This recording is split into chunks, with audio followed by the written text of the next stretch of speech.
बारीकी से अध्ययन किया और उन्होंने लिखा कि भारत का किसान प्रकृति की रक्षा करते हुए स्वावलंबी खेती करता है।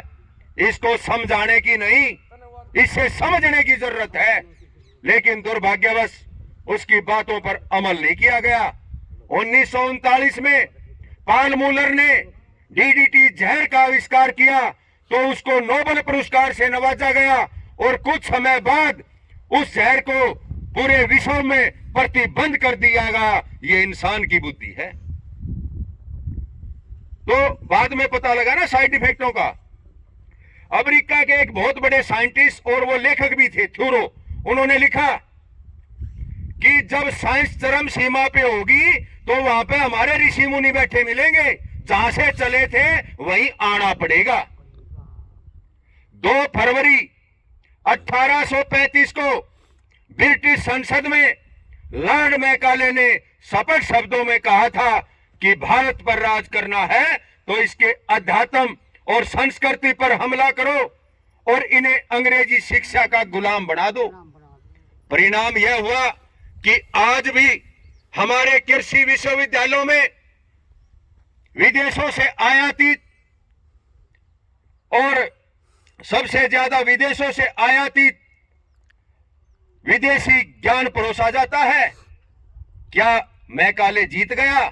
सच में दोस्तों, इस विदेशी रासायनिक खेती ने सीधा हमला हमारी संस्कृति पर किया। इससे हमारी गौ माता, धरती माता और जननी माता तीनों की स्थिति गंभीर हो गई। और जिस खेती को हम उत्तम कहते थे, जो किसान स्वावलंबी आत्मनिर्भर था, उसको बेचारा बना दिया।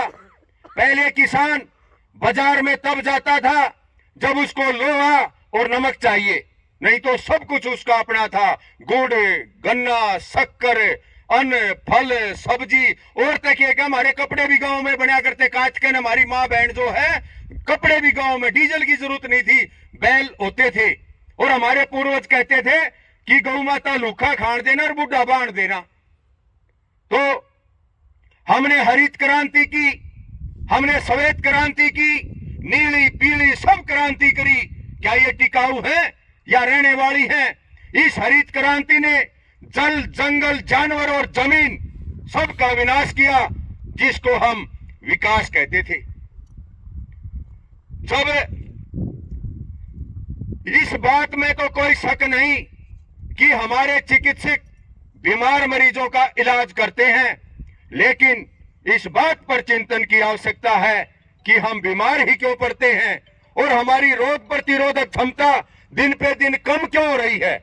इस बात पर चिंतन की आवश्यकता है।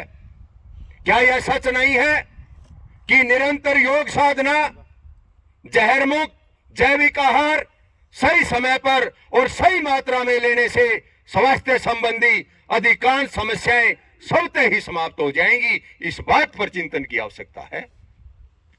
भाइयों, आज जो है ना, गली नहीं बच रही, घर तो बच रहा है, अभी गली नहीं बच रही। बीमार कैंसर से, इनसे तो चलो भाई लोग तो कोई बीड़ी पी लेता है, कोई दारू भी पी लेता है, लेकिन माता और बहन तो नहीं पीती, उनके भी कैंसर है। तो कहीं ना कहीं से खान पान से बीमारी आ रही है।